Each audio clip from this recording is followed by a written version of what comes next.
Patriots last night selecting Will Campbell 4th overall, the left tackle out of LSU, and you were at Gillette Stadium last night, Andrew. You mentioned that there was let's just say a lack of buzz leading up to that pick. It was predetermined, to say the least. Yes, Patriots knew last week, as we heard from Mike Vrabel, we're going to take Will Campbell, not just because Will Campbell put Mike Vrabel on his ass in a workout that they flew down to Louisiana for. We hope there's more to it. We hope there's more to it than that. Yes, but they loved him all along, the person and the player. I think it was a matter of getting as close as you could as possible to consensus. Obviously, they did. And then you hear Mike talk about Will Campbell, and it's clear that this is a really important pick to them, not just because it's number 4 overall. This is the first pick of the Mike Vrabel era. This is a player who's going to be on the roster, help you get where you want to go, obviously, on the field, but building not only just in terms of the roster, but the culture. And they loved everything about him. And the fact that he just turned 21 and is already dependable and a leader and relentless and all the things that, honestly, Mike was as a player, so he's got short arms. They fell in love. And when you fall in love, you don't think twice. And they didn't over the last 10 days or so. You think they were right to fall in love with him? Yeah, I mean, there are a ton of little stories from the last 3 months that I think illustrate that. One, and I told this last night on TV, was he comes in for his 30 visit. This is the kind of kid he is, right? So he comes in for his 30 visit, and so Vrabel brings him in the room, and there's coaches, scouts in there, and has the coaches and scouts go out and go around and introduce themselves and say something about themselves. And Mike then said, all right, Will, you got all that? And Will then went around and named every one of the guys and what they'd said. He had the recall to do that in the moment, which I think, was, again, we were just talking about this with Shedeur, it's a kid who's conscientious and showing that he wants to be there. And I know from having talked to some people around Will that the idea of playing for the Patriots really appealed to him, which I'm sure appealed to the Patriots, right? Where he loved the history of the team. He liked the idea of being able to resurrect a broken brand, and over time getting to know Vrabel one-on-one. And there was a ton of one-on-one work they did. That was not the only time that Vrabel traveled to go see Will Campbell somewhere. Vrabel and Will got to know each other very, very well over the course of the last 3 weeks. I can give you one more story on Will if you want it from another team, and I thought this was really interesting. The Jaguars aren't doing 30 visits, right? Because the Rams don't do them. You guys know about that, right? Yeah. I'm sure you've heard that, Andrew, right? So, Will wanted to set up some visits with the Jaguars. You guys know who the Jaguars EVP is. It's Tony Baselli, the Hall of Fame tackle. Mm-hmm. It's Will's position, right? So Will calls the Jaguars and says, "Well, I'd really, we'd really like to come out to visit." No, we're going to do calls with you, right? So Baselli, they set up calls with Baselli and a couple other people in the organization. So he gets on the phone with Baselli, and over the course of the conversation, Will says, "You know what, man? I'm going to be in Jacksonville a couple times over the next month or so. So I'd love to just kind of get lunch with you and pick your brain." And, and Tony just says to him, "Well, look, Will, the reason we don't have guys out here is we just don't want to be biased or have somebody be able to come in and tip the scales. We want to look at all of you guys equally. So we appreciate the sentiment that you want to come and visit with me. But we just want to kind of keep to our process here. Fine." So then he talks to somebody else in the organization and said, "Oh, I heard you're going to be out in Jacksonville. I heard you're going to be out in Jacksonville over the next month. When are you coming out here?" And he says, "I'm going to come clean with you." That was Tony Baselli I was talking to. I just wanted to go meet him.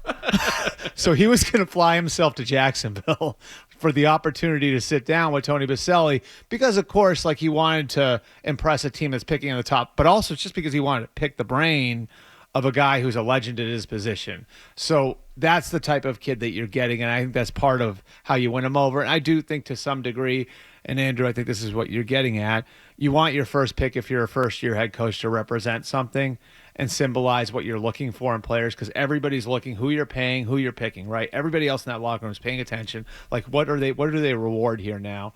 And I think Will Campbell represents all of that perfectly.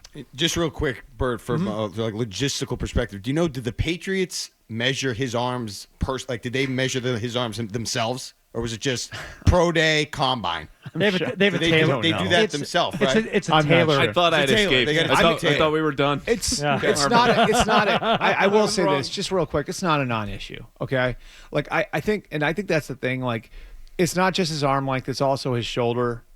He has narrow shoulders for a tackle. The wingspan's an issue, and it did come up on tape. Like there's a reel that you can look. The Texas A&M game. Texas A&M's got all these mutant defensive linemen. Arkansas, South Carolina. Yeah, so like you see with the long-armed guys, it's not just getting around somebody. It's also those guys could get their hands into his chest and control him a little bit. And he was able to manage it to a large degree, but you can see it. Like their hands are getting into his chest. He can't keep them off of him.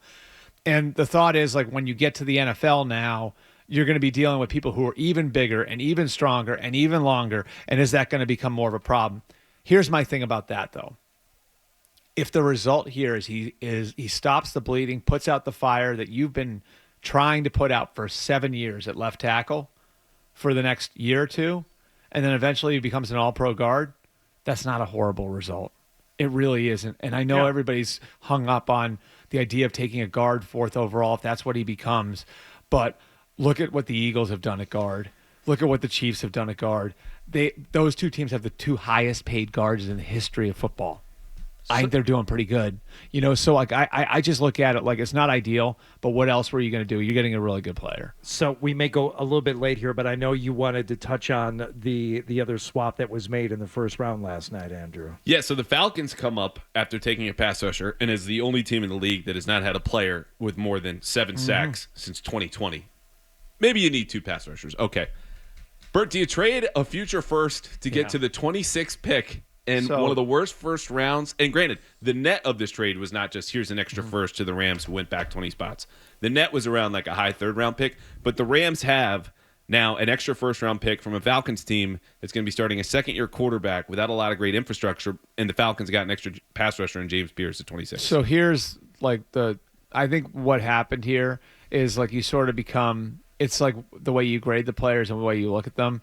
James Peirce was going to be their pick at 15. They didn't think Jalen Walker would be there. And so, like, I think this was sort of their way of saying, we have 2 guys that we view as top 10 players in the entire class now. And that's why they do it. It's a lot, though. I mean, a 2 and a 1. It's insane. It's a lot. And if I'm the Rams, like, I know the Rams. So I think the Rams would have taken Tet McMillan if he had fallen there. I think they would have taken Emeka Ibuka if he had fallen there. I think they would have maybe taken Amari and Hampton if he had fallen to them. I think Henderson's probably a consideration for them. But, when somebody's coming with that, like we can make it work with Puka Nacua and Devontae Adams and Kyron Williams and not add to that group if it means getting a first-round pick next year. But again, this is, what's interesting. It's just another guy with Rams background who's taking this big swing. We talked about Gladstone and Cohen in Jacksonville, who's the coach in Atlanta. Yeah, it's Raheem. It's Raheem. So it's another big swing. And was this his call, though? Because Fontenot's obviously the GM still won the power struggle that wasn't with Bill. They both. I think Raheem has some juice there. And look, like this is part of – I would even argue this is part of the cost of taking a quarterback last year. That you would have taken a defensive player if it hadn't been a quarterback. And then you swing on Matthew Judon in the summer. That 3rd round pick looks like it didn't, like that's not great value, right? Like no, it's the best move Elliott Wolf's made here by a mile, which by extension makes it one of the worst for Terry Fontenot. Right. And then you have to, then you're spending on Leonard Floyd and in the offseason, and they've just had to do so many things to try to fix this. And so again, like I'd almost say the same thing I said about them at quarterback. Like if Michael Penix hits, no one cares that they have Michael Penix and Kirk Cousins on the roster together, right? If Michael Penix winds up being their quarterback for the next 15 years, the rest doesn't matter. Like no one remembers how the Chiefs acquired Patrick Mahomes. No one, like, does anybody remember? Does anybody look back at that and be like, wow, that was a lot? No. So if you get that right, then it doesn't matter. I'd say the same thing here. Like, if James Peirce and Jalen Walker wind up becoming top 15 pass rushers in the league, now you've got both of them. Not only did you fix the problem, but you've turned a weakness into a strength in one fell swoop, then maybe you look at it differently. But that's a narrow path to walk. You know what I mean? It like is, 'cause it has to be we home can't run. And Peirce has retroactively got go, this worked because we have no idea how Peirce is going to work. And I would and argue Peirce has got that huge character issues. you moved right. So if you're going to Yeah. make a haul and then declare this is the guy that we want, we're going to give up all this for you, and he comes in being like, I'm a made guy, which you are as a first round pick, but with character issues, that's not the guy I want. Yeah. And you need cost controlled elite players, right? Which you could argue Peirce was, but they did this to move up 20 spots and then lose the first round pick next year. I want that first round pick next year if I've got the quarterback like you're talking about, Michael Penix, still in a cheap rookie contract.